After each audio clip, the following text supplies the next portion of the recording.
US Physics Olympiad, year 2022, USAPHO, final round.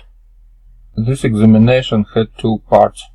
Part A had 3 problems for 90 minutes, and Part B also had 3 problems for 90 minutes. Problem A1. Moment of clarity. Hold your pencil horizontally by its tip. To keep it still, you will have to exert a combination of forces on its bottom and top. These forces can be viewed as a superposition of a net upward force and a pair of opposite forces. The former ensures the force on the pencil and balanced, while the latter provides a torque called the bending moment, which ensures the torques on the pencil are balanced. Since the bending moment arises from a pair of opposite forces, it doesn't depend on the choice of origin. Question A. Consider a rod of length L and mass per length lambda. What is the bending moment you must exert to hold the rod horizontally at its end? Just as each piece of string exerts a tension on the neighboring pieces in equilibrium, each piece of solid rod also exerts a bending moment on its neighbors. For these rods under heavy loads, this bending moment can be the limiting factor that causes them to break. Suppose a rod is supported at both ends, so that it forms a bridge as shown at left above. Assume the supports are simple, so that they only provide an upward force and no bending moment. In equilibrium, a bending moment will appear throughout the rod. The magnitude of the maximum bending moment the rod can exert at any point without breaking is m0, and the length of the rod is L. The bridge is loaded uniformly, with a mass per length of lambda, including its own mass. Question B. Now suppose that one support remains at the left end, while the other is a distance d greater than L/2 away from the left end, as shown at right above. In static equilibrium, find the bending moment m as a function of m0 at distance x0 less than d from the left end. Question D. Find the value of d that maximizes the load lambda that the bridge can take before collapsing. US Physics Olympiad, year 2022, USAPHO, final round. Problem A2. A droplet of liquid metal has a constant mass density and constant surface tension sigma, which causes it to form into a sphere of radius r. Throughout this problem you may neglect gravity. A thin wire is inserted into the droplet and connected to an electric current source which slowly charges the droplet. There is a critical value of the charge Q0 that causes the droplet to split in half. Each half takes half the total charge Q0/2 and half the mass of the original droplet. The eject half is repelled far away from the other half, which remains in contact with the wire. Question A. For simplicity, assume the droplet splits as soon as the final state, after the droplet has split in half and the two halves are well separated, has a lower total energy than that of the initial single droplet. What is the value of Q0? Give your answer in terms of a dimensionless constant A multiplied by a product of powers of sigma r and the vacuum permittivity epsilon 0, and give the numeric value of A to 3 significant figures. Question B. As more charge is added to the droplet by the current source, it continues to split in half repeatedly. What is the charge Qn of the nth ejected droplet? Give your answer in terms of Q0. Question C. In the limit where all of the initial mass of the droplet has been ejected, what is the total work done by current source? Give your answer in terms of a dimensionless constant B multiplied by a product of powers of sigma r and epsilon 0, and give the numeric value of B to 3 significant figures.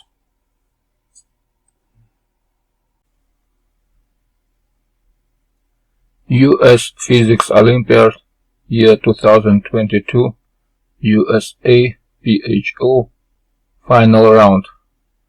Problem A3. Rainbow Road.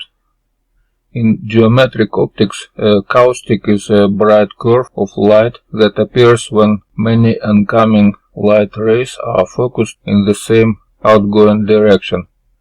The most famous example of the caustic is a rainbow, which occurs when light interacts with the spherical water droplets. Consider a spherical liquid droplet of radius r with the index of refraction 1 less than n less than 2, suspended in air with index of refraction n equal 1. Question A. Consider a light ray that enters the droplet with the impact parameter b, reflects one of the inside surface of the droplet, then exits, as shown at the left below. Give your answer in terms of the dimensionless impact parameter x equal b over r. Hint: the 4 marked angles are congruent. First, find the angle by which the light ray is deflected at the first refraction. Second, find the angle by which the light ray is deflected at the reflection. Third, find the angle by which the light ray is deflected at the second refraction. The sum of these 3 quantities is the net deflection angle phi as a function of x. The light can also reflecticide more than once or never either at all, but for simplicity we will ignore these other paths. Question B. Next, we consider when caustics form in general.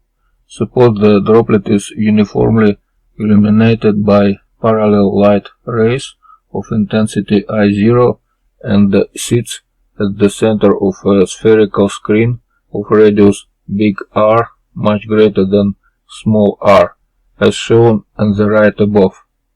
Consider the light that enters near dimensionless impact parameter x0 and exits near angle phi0 equal phi from x0.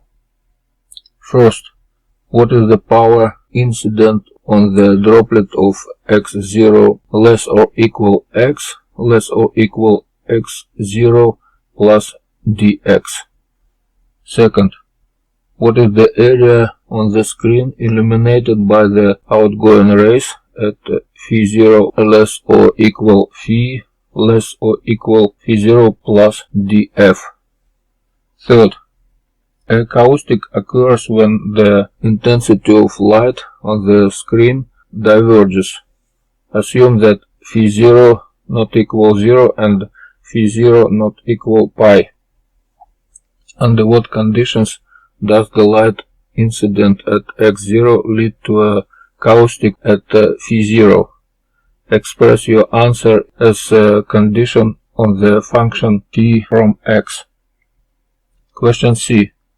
Find the angle phi0 of the rainbow in terms of n. Hint. The derivative of arcsine is 1 over square root from 1 minus x squared. Question D. For water, the index of refraction of red light is 1.331 and the index of refraction of blue light is 1.340. Find the angular width of the rainbow on the screen and give your answer in degrees. Question E. A glory is an optical phenomenon which involves light scattered directly backward at phi equal pi, leading to an apparent halo around the shadow of an observer's head. For what value of n is there caustic at phi equal pi? Can glories from water droplets be explained in terms of caustics?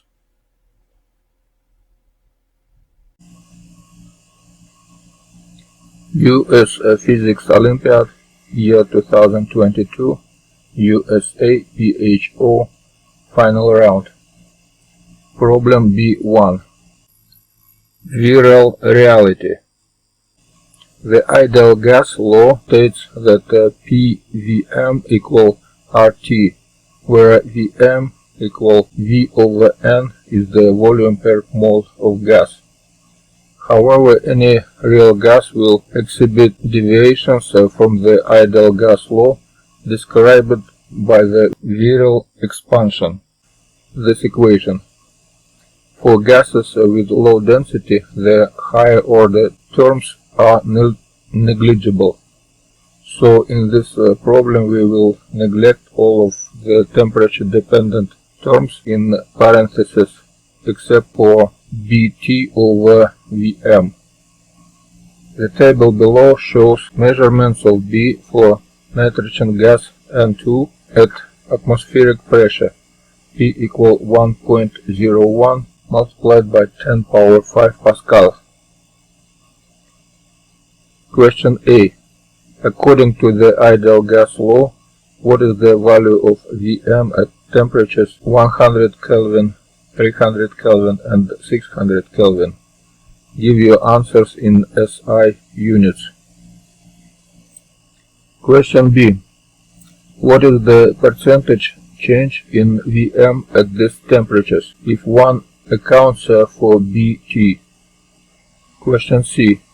In 1910, van der Waals was awarded the Nobel Prize for formulating the equation like this, van der Waals equation, which accurately described many real gases. According to this equation, what is the form of Bt? You may assume that B much less than Vm. Question D. Using the data above, extract the values of A and B. Give your answers in SI units. Question E. In this problem, we have neglected terms in the viral expansion beyond Bt, which is a good approximation as long as the volume correction due to Bt itself is small. Assuming the van der Waals equation holds, numerically estimate the temperatures range within which the volume correction due to Bt is at most 10% for nitrogen gas at atmospheric pressure. US Physics Olympiad, year 2022, USAPHO, final round. Problem B2. Broken vase. A uniformly charged ring of radius d has total charge q and is fixed in place. A point charge negative q of mass m is placed at its center. Both big Q and small q are positive. As a result, if the point charge is given a small velocity along the ring's axis of symmetry, it will oscillate about the ring's center. Question A. Find the period t of the oscillations. For the rest of the problem, we will consider this situation in a reference frame where the ring is moving along its axis of symmetry with a constant speed v, which may be comparable to the speed of light c. In this frame, the ring and the point charge have a charge big Q prime and small q prime, and the point charge still oscillates about the ring's center. Question B.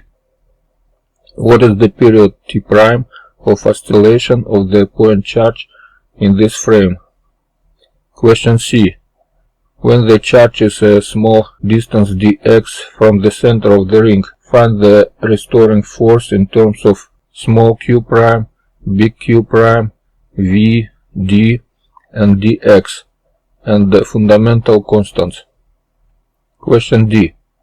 Suppose the restoring force has the form F equal negative k dx. Find the period of the resulting oscillations in terms of k, m, v, and the fundamental constants.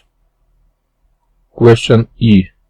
Suppose the electric charge transforms between reference frames as q prime equal gamma power n q and small q prime equal gamma power n small q. By combining your answers to parts C and D and comparing to part B, find the value of n. To solve this problem, you will need the following results from relativity. The Lorentz factor is defined as gamma equal 1 over square root from 1 minus v square over c square. The momentum of a particle is p equal gamma mv, and m is the same in all frames. The electromagnetic force on the charge q is F equal dp over dt equal q multiplied by E plus a cross product V and B. The electric field of a charge q at the origin with a constant velocity v is radial with the magnitude E equal this expression, where theta is the angle of R to V.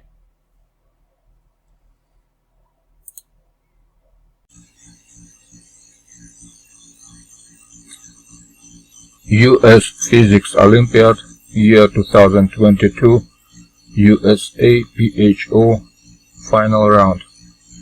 Problem B3. Time crystal. The kinetic energy E, momentum P, and velocity V of a particle moving in one dimension satisfy F equal delta P over delta T, which is equal to delta E over delta X, and V equal delta E over delta P, where F is the external force. For a free particle, the momentum and energy are related by E equal P square over 2m. However, when an electron moves inside the metal, its interactions with the crystal lattice of positively charged ions lead to a different relationship between momentum and energy. All of the above identifiers still apply, but now suppose that energy as a function of P equal V multiplied by 1 minus cosine PB, where V and B are constants that depend on the metal. This result is inherently quantum mechanical in origin, and as we will see, it leads to some rather strange behavior. Question A. First we investigate the motion of the electron in general. First, find the velocity as a function of P. Second, The effective mass m of the electron is defined so that it satisfies F equal m star A. Find the effective mass as a function of P. Question B. Now suppose a metal rod of infinite length, aligned with the x-axis, contains conducting electrons of charge negative E, initially with a zero momentum. At time t equals 0, an electric field E equal E0 multiplied by unit vector x is turned on and is experienced by every electron in the rod. Ignore the interaction of the electrons with each other. First, for an electron that starts at x equals 0, at time equals 0, find its position x as a function of time. Second, if the number of conducting electrons per unit volume is n and the cross-sectional area of the rod is A, find the average current in the rod over a long time. Third, now suppose that every time tau, each electron suffers a collision with the crystal lattice, causing its momentum to reset to 0. In the limit of frequent collisions, charge of electron E multiplied by E0 b tau much less than 1. Find the average current in the rod over a long time. Fourth, if tau can be freely adjusted, estimate the maximum possible average current in the rod up to a dimensionless constant.